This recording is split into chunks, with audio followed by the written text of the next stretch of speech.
এইরকম একটা ঘটনা ঘটবে আপনি বোঝেন নাই। আমি কি করে বুঝবো? আমি তো মনে করছিলাম আপনি একজন বুদ্ধিমান মানুষ, আপনার মাথায় বানি বুদ্ধি গিজ গিজ করে। এখন দেখি আপনি আমও চেনেন না, নারকেলও চেনেন। কেন আজে বাজে কথা বলবো না তো। চেতেন কেন? চেতার কথা কইছি। আমুক এখন কি হইব? এখন তো আমও গেল, ছালাও গেল। ভাবছিলাম আসিফ ভাই গেছে গেছে, আমি আর আপনি মিলে অফিসটা চালামো আর ভাগ বাটোয়ারা করে খামো। ইস, মামা বাড়ির আবদার, আর একজনের অফিস আমরা ভাগ বটোয়ারা করে খামো। কাইস ভাই রাগ করেন না, জীবনটা এবারে পাতা পাতা হয়ে গেল। ঢাকা শহরে যখন প্রথম আসিলাম, এই 10টা বছর ভাইসে ভাইসে বেড়েছে। টেহা নাই, পয়সা নাই, মামা নাই, দুলাভাই নাই। মনে করছিলাম একটু সুযোগ পাইলাম, কপালে কুলাইল না। কাইস ক্যাঙ্গারু, পরের জিনিসে এত লোভ করো কেন? আমি বাঁচবার চাই কাইস ভাই, তানাই বানাই করে আর চলা যায় না। শোনো ক্যাঙ্গারু, তোমাকে একটা পরামর্শ দিই। এই নদী এন্টারপ্রাইজে আমার 20% শেয়ার। আয়না ভাবে ইচ্ছে করলেই আমাকে ছুঁড়ে ফেলতে পারবে না, আমাকে তার লাগবেই। আমি তাহলে কি করব? আর কথাটা শেষ করতে দাও। আমি আয়না ভাবিকে বলে তোমার একটা চাকরির ব্যবস্থা করবো এখানে। এই টেন্ডার ড্রপ করা, নানান জায়গায় দৌড়ানো, কি পারবে না? পারবো কাইস ভাই। কিন্তু ভাই, ওই ভাবির ওই কালা জাম্বুরা মার্কা বাইডু কন্তান আসলো। হ্যাঁ, ভাই নাকি বললো শোনোনি? আমার বিশ্বাস হয় না। ক্যাঙ্গারু, তোমার কাজই হচ্ছে সব জায়গায় একটা পেজগি লাগা।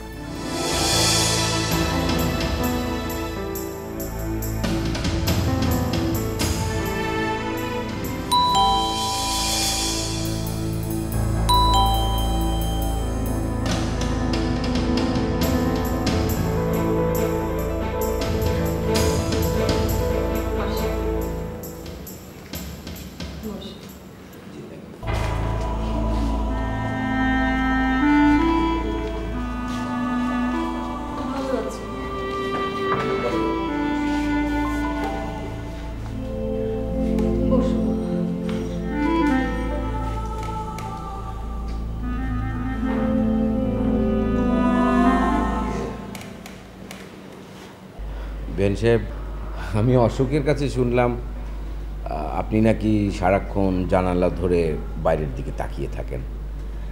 এরকম করলে তো আপনি অসুস্থ হয়ে পড়বেন। কি করব বলেন, ব্যাপারটা আমি কিছুতেই মানতে পারছি না। কোথায় গেল মানুষটা? এই সংসারে কার উপর ওর এত রাগ? আমার উপর? না, এটা আপনি কি ভাবছেন? আমি আসলে একটা প্রস্তাব নিয়ে এসেছিলাম। মা, আসলে আমরা চাচ্ছিলাম আপনি আমাদের সাথে আমাদের বাসায় চলুন। পাগল মেয়েটার কথা শুনে এবারে ছেড়ে আমি কোথাও যেতে পারি বলেন? কিন্তু এত বড় একটা বাড়িতে আপনি একা একা থাকলে তো আপনি সত্যি সত্যি অসুস্থ হয়ে পড়বেন। তার চেয়ে আপনি চলুন আমাদের সাথে। আমাদের বাসায় যদি ওদের সাথে আপনি থাকেন, আপনার ভাল লাগবে। অশোক, কি বলো তুমি? মা বাবা তো ঠিকই বলছেন। তুমি না হয় কিছুদিন আমাদের সাথে ওই বাড়িতে যেয়ে থেকো। মানে এই বাড়িতে থাকতে মানে তুমি তো অসুস্থ হয়ে পড়বে। না না, তা হয় না বেয়াই। অশোকের বাবা যদি হঠাৎ ফিরে দেখে আমি বাড়িতে নেই, খুব রাগ করবে। ভীষণ অভিমানী মানুষ সে।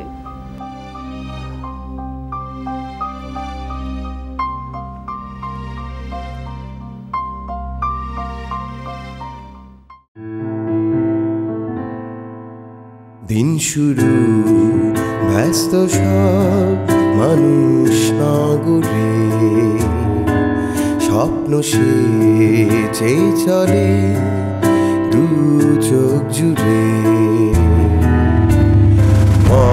মহারথী কেউ আর কেউ সাধারণ, উত্থান আর পতনের যুদ্ধ চলে।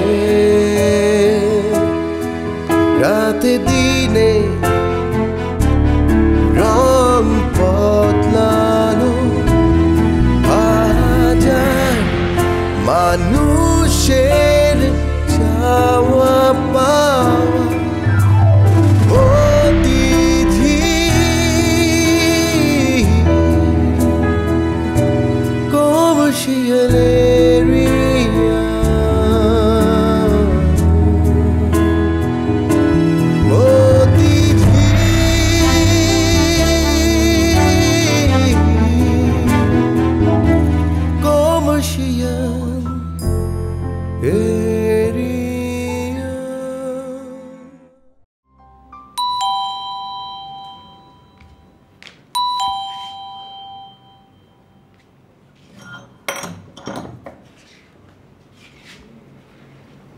রাতে?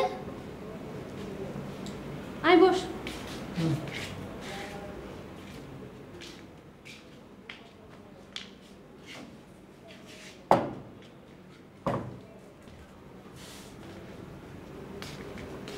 কি ব্যাপার বলতো? দুলাভাই কইরে ডাক দে তো, জরুরি কাজ আছে। কি দরকার আমাকে বল। বললাম তো, ডাক দে না। বাসায় নেই, বাইরে। আমাকে বল। তোকে বলার হলে তো বলতাম, ডাক দে। আর এত রাতে তুই তো আমার সাথে বাইরে যেতে পারবি না। দেখ বিপুল, আমি তোকে বললাম সে বাসায় নেই, যা বলার তুই আমাকে বল। এত রাত্রে একটা মানুষ কোথায় যাবে? আর তো তার নিজের বাসা নাকি? সে আমার সঙ্গে থাকে না। তোর বিশ্বাস না হলে তুই আমার বাসা চেক করতে পারিস।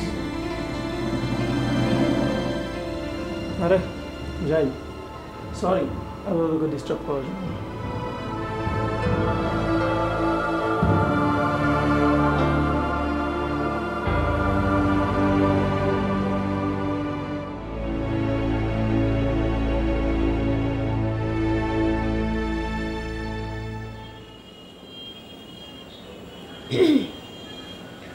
ও আপনি বসুন।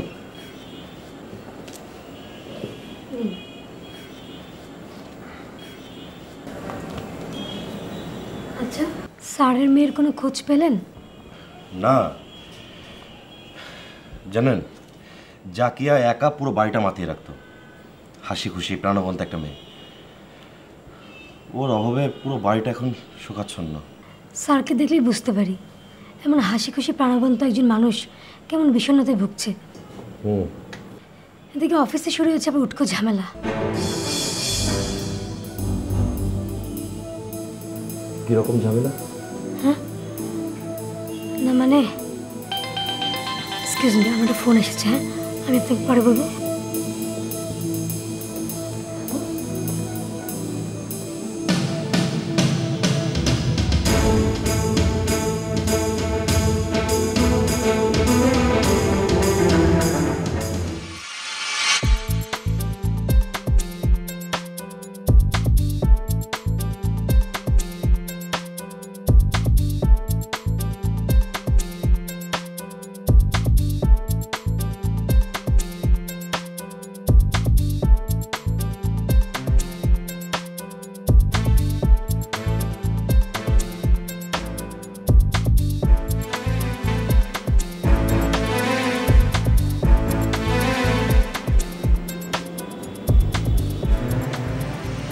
জি রুমা, বলেন।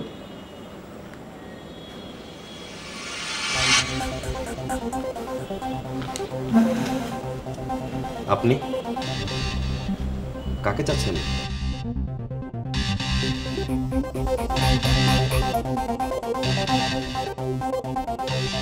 আসুন।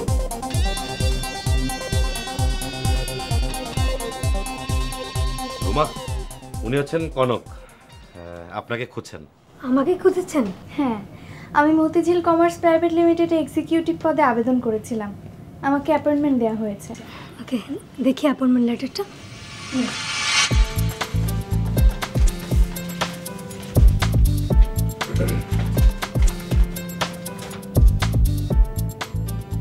সবই ঠিক আছে, কনগ্রেচুলেশন। Thank you. কিন্তু একটা প্রবলেম আছে। জি? না, ভয় পাওয়ার কিছু নেই। আমাদের কোম্পানির সিইও স্যার ইমরান চৌধুরী, উনি পারিবারিক কাজে একটু ব্যস্ত আছেন, তো আপনাকে রুম শেয়ার করতে হবে মিস্টার তারিকের সাথে। স্যার আসলে অবশ্যই আপনাকে রুম দেওয়া হবে। তো মিস্টার তারিক, কোনো আপত্তি? আমার রুম কোথায়? সবই তো মতিঝিল কমার্স প্রাইভেট লিমিটেডের রুম। অফিসের মানুষ অফিসে বসবে, এখানে আমার সমস্যা থাকবে কেন? জি চলুন।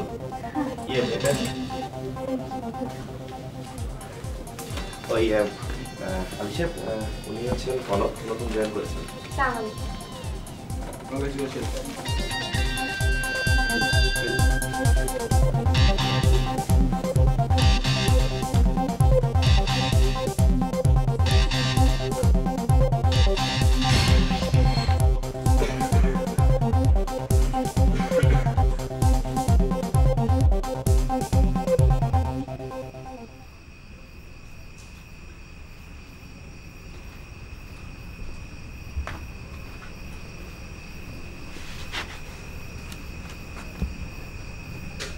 কিরে, কালকে যে যাবি ঢাকায়, কোথায় গিয়ে উঠবি?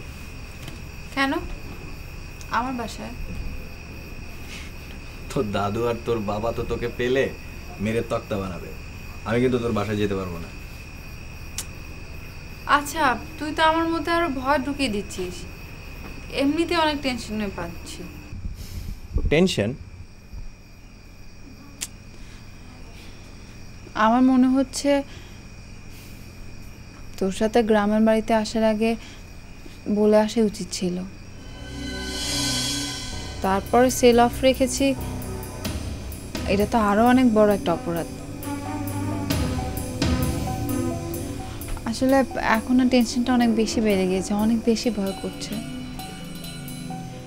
তুই তো আমার বাবাকে চিনিস, সে যেরকম ভালো মানুষ ঠিক ততটাই উল্টো। রেগে গেলে ঠিক সেই রকম ভয়ঙ্কর হয়ে যায়। তাহলে এখন কি করবি? সেটাই তো বুঝতে পারছি না কি করব। তুই এক কাজ কর, তুই এখানে সারা জীবনের জন্য থেকে যা। বুঝতে পারিসনি? মানে তুই আমাকে বিয়ে করে বউ হয়ে সারা জীবনের জন্য থেকে গেলি।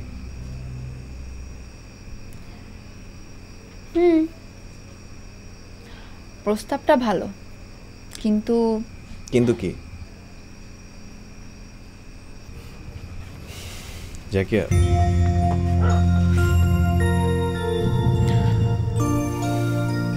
আমি তোকে অনেক ভালোবাসি, অনেক।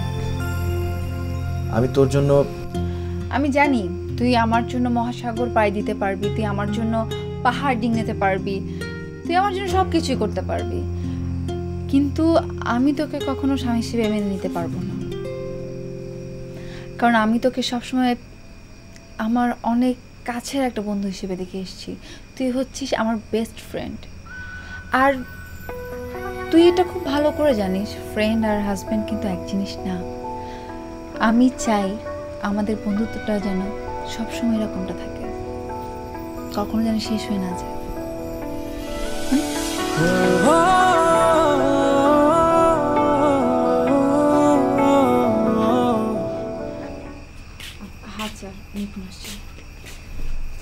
আমি কিন্তু দেখে ফেলেছি। আমি কিন্তু দেখে ফেলেছি। কি দেখেছো? এক বেগানা পুরুষ তোমার হাত ধরেছে। তো কি হয়েছে তাতে? হাত তো ধরাছিস, ধরবি তো। আই হাত ধর, তো ধর। আর ধর না হাত। ও ধরবে তোমার হাত? ও সাহস আছে? আমাকে বলো, আমি ধরে দেখাচ্ছি। এই গেলি এখান থেকে। কি হইছে? তোর বোনটা অনেক মিশুক, আমার অনেক ভালো লেগেছে। এই কটা দিন গল্পের মতো কেটে গিয়েছে। ঢাকায় ফিরে গেলে সবাইকে অনেক মিস করব। এই উঠোন, এই আকাশ, গাছপালা, সব কিছু।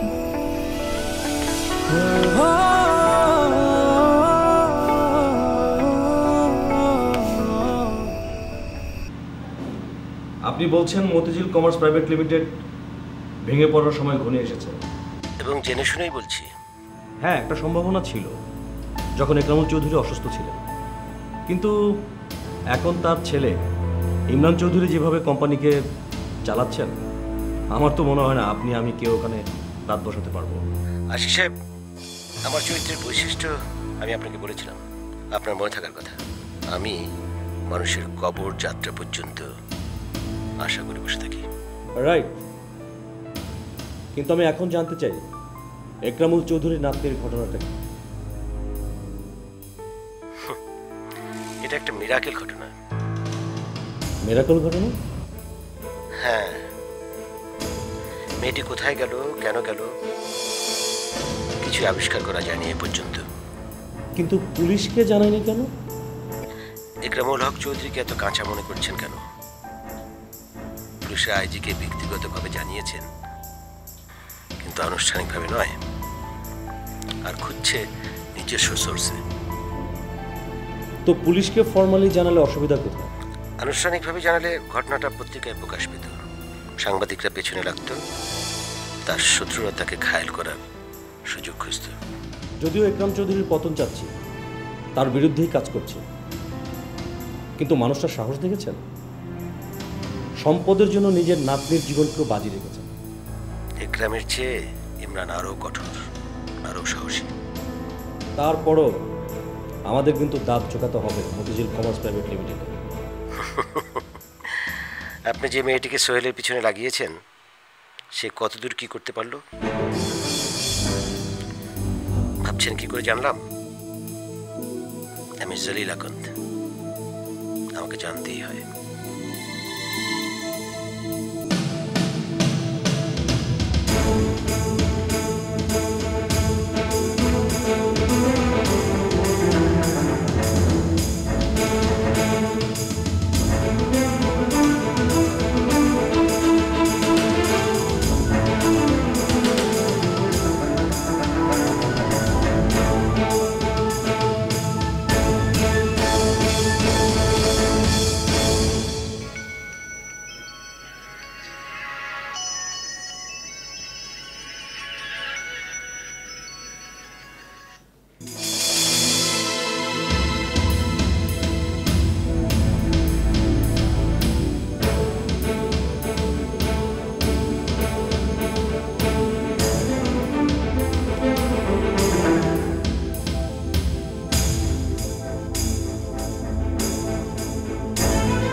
কি আশ্চর্য, ফোন রিসিভ করছো না কেন? হ্যাঁ, প্লিজ ভাবি ফোনটা ধরো না প্লিজ। কেন? ইকবাল? হ্যাঁ, ইকবাল করেছে, আমি ওর সঙ্গে কথা বলবো না। সুজাতা, দেখো মানুষই তো ভুল করে। ভাবি দেখো, আমি আসলে তোমাদের কাছে ওর কীর্তি সম্পর্কে কিছুই বলিনি, সো প্লিজ আমাকে ফোর্স করো না।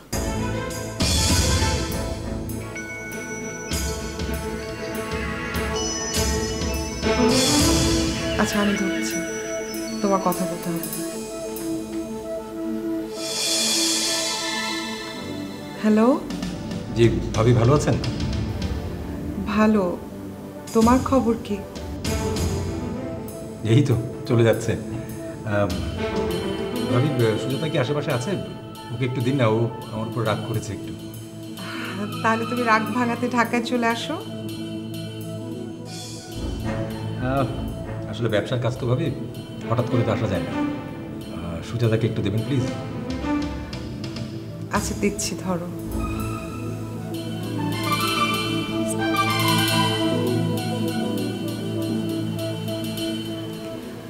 ইকবাল সরি, ও কথা বলতে চাচ্ছে না। ওকে ওকে ভাবি, আমি রাখি।